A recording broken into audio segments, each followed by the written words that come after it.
What's going on, guys, and welcome back to a new video. For those of you that are new to the channel, my name is Joshua Dangle George, and in this video I'm going to give you some tips on how to create Facebook ads that convert like crazy. No, I don't waste no time.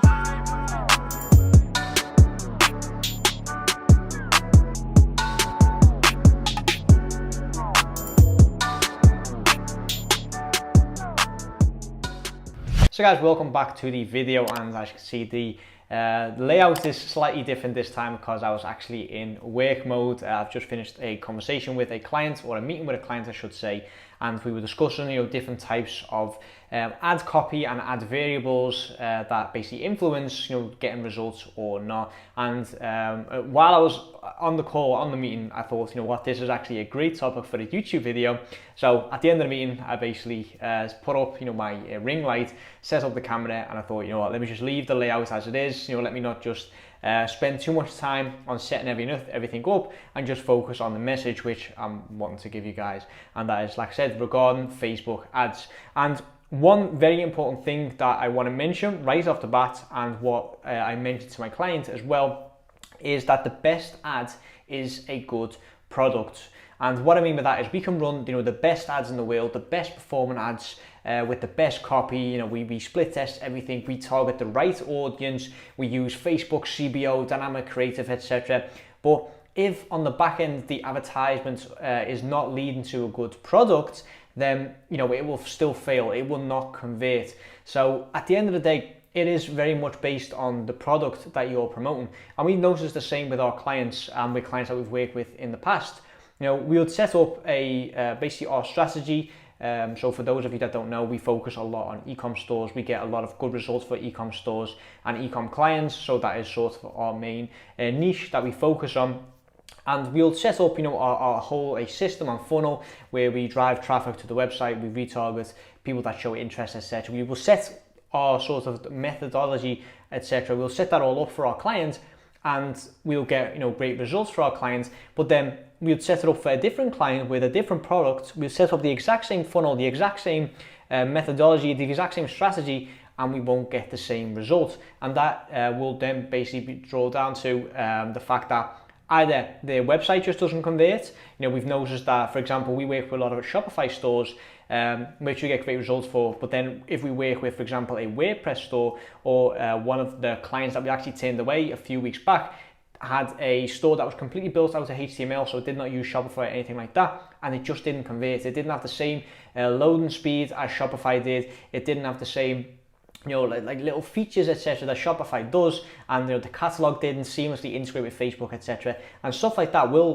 basically make or break the functionality and the performance of the store as a whole. So if the store, or in this case the product, isn't actually a product that works, or the store just doesn't convert, then, like I said, there's no point in running ads to it, because you're just wasting your money. So that is my main tip, before we actually get into this video, is to make sure that the product that you're trying to promote is actually of a decent enough quality, and that there is a market of buyers for it. So with that said, on the whole, Facebook ads do work, which is another very big misconception. Like I said, I've been on my fair share of sales calls, and we've always had the objection, or we've gotten the objection a lot in the past, that is, Facebook ads don't work. We've tried it in the past, but it didn't work for us. And guys, Facebook ads do work, okay?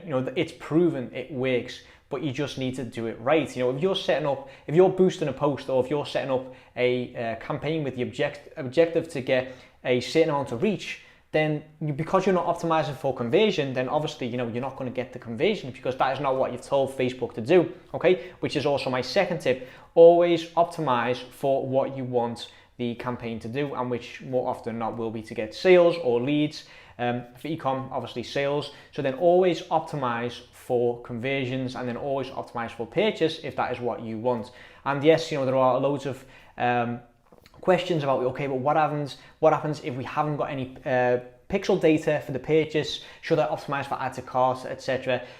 The way Facebook is going now, and the way the algorithm is going, and the way Facebook's AI is learning, we can just optimize for purchase with a conversion campaign right off the bat, okay? You do not need to optimize review content first and build your way up. We don't need the pixel to gather data or anything like that.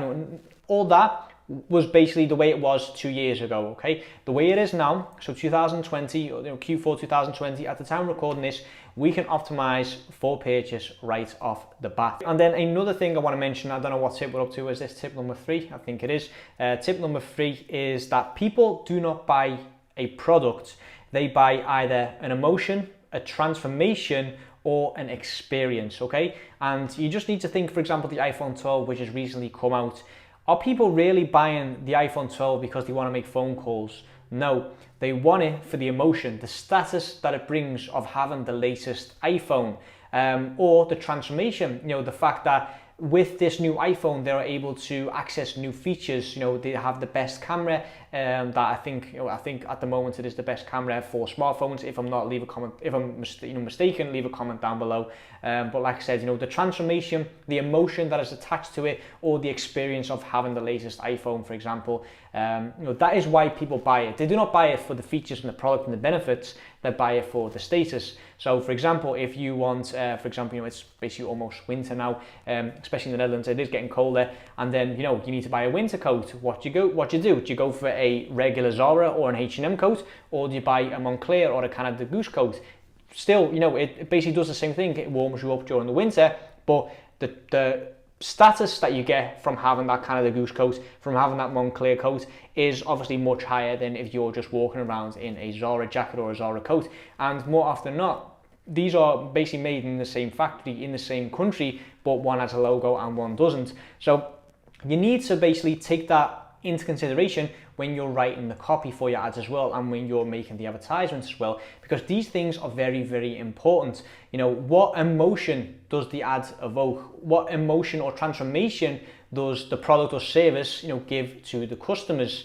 With that said, the variables that you need to play around with on the ad side of things are obviously the copy. So, what text are you going to give your advertisements to get people onto the next step of the flow, which is basically to get them onto the website. The creative, which is the image. So what image can you get or basically, add to the advertisement to get people to stop scrolling? Because people are not going onto Facebook to buy anything, okay? They're not going to think to themselves, oh, you know what, I've got a few hours to spare. Let me scroll on Facebook and look at advertisements. So what you need to do is create advertisements that draw attention, that stops people scrolling. I read an article the other day about someone that uses the color yellow in their advertisements creatives because it's a color that you do not see on Facebook often. Facebook obviously, is different shades of blue and white and gray, or if you got it in dark mode, it's, charcoal. But the color yellow is not something that you see on Facebook often. So what this marketer did, he actually used a lot of yellow in his advertisements, in his creatives, and he noticed that his outbound CTR actually increased. So like I said, variables to keep into, basically take into consideration are the copy and the image. And then lastly, or thirdly, I should say, is also the audience. Again, you can have the best advertisements in the world, the best headline in the world, but if you're targeting people that are generally not interested in what you have to offer, then again, it will fail. Then a few little tips from me when it comes to advertising for e-com stores. At the top of the funnel, so cold traffic that you're driving to the website, what I like to do is just have an image and something that is very snappy and to the point, that draws attention and gets people to click on the advertisement. The order in which people see advertisements or consume advertisements are image first, headline second, and then you've basically got the smaller headline, which I think is called the description, third, and then lastly, fourth, the button, so the learn more or the shop now button, basically. So with that in mind, what we need to do is we have the image that stops people from scrolling, captures the attention. The headline is basically, what gets people to click on the advertisement. The description should be something that basically complements the headline, basically mentions some kind of discount, urgency, scarcity, which I'll get into in just a second. And then obviously the button should be either learn more or shop now, based on what it is that you're trying to achieve. So for the top of funnel, I like to keep it short and concise, just to get people on the website as soon as possible. Then for the middle of funnel, so people that are lukewarm, we retarget website visitors, we retarget people that have engaged on Facebook, we retarget people that have engaged on Instagram, we retarget people that are on the email list, for example. We show testimonials. Testimonials and social proof are great ways of increasing the conversion rate on advertisements, because social proof speaks for itself, right? If something is recommended by others, then we automatically believe it to be more true or better than it actually is. So social proof, especially if these people have already heard of the store, can get people from just basically browsing to people actually being committed to making a purchase, or doing whatever it is that you want them to do on the store. So top of funnel, snappy, short, concise. Middle of funnel, testimonials, social proof, to basically get people that have already been on the site, have already experienced what it looks like, to come back and make a purchase or a conversion.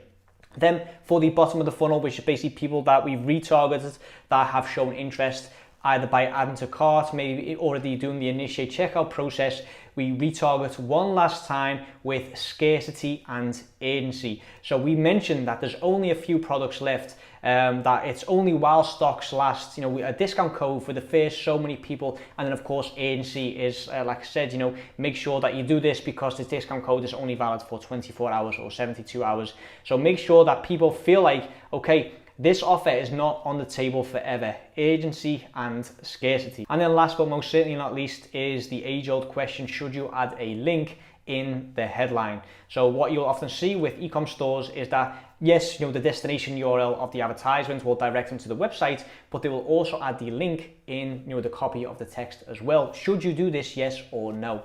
And in my opinion, it depends on basically the store. If it's a high ticket store with something that not everyone that is on Facebook will be qualified enough to make the purchase, then I would leave it out. If you want to lower the barrier to entry for people to get onto the store, and that because it's an impulse purchase, because it's something that the average Joe can purchase or the average Joe will purchase, then yes, by all means add the link, test it, always test, A/B test these things to see what works and what doesn't. But for the lower ticket items, I will add a link in the description. And then for the higher ticket items, the items that only more qualified individuals can purchase or will purchase, then I leave that out and only have the destination URL as basically the call to action button to get those people onto the website. So I hope this makes sense. Hope you guys found value out of this. If you did, please leave a comment down below. I put up a poll on Facebook the other day asking you guys, what do you want to see from this channel? What is the direction that you guys want this channel to go to? I've been doing a lot of social media marketing related videos, especially with regards to outreach. But there's so much more to online entrepreneurship, right? There's mindset, there's productivity, there's personal branding, there's even the lifestyle aspect of it. Do you guys find it interesting of me doing vlogs, a day in the life, etc.? Personally, I find it quite boring to watch day in the life videos, especially of those, because obviously there's a lot of people out there that try and make it more extravagant than there is. But my day to day, in my opinion, is pretty boring. It's me just sitting at this desk, having meetings and setting up ads. But for you guys, that might be really interesting. I know that my vlogs do perform relatively well when I look at the view counts and the like rate, etc. But what is it that you guys want to see from this channel? The poll on Facebook mentioned that Facebook ads and media buying is something that is in high demand and you guys would like to see more of as well. Is that opinion the same for my YouTube viewers? Let me know in the comments down below what you'd like to see from this channel next. Subscribe to the channel if you have not done so already, and I'll see you guys in the next video.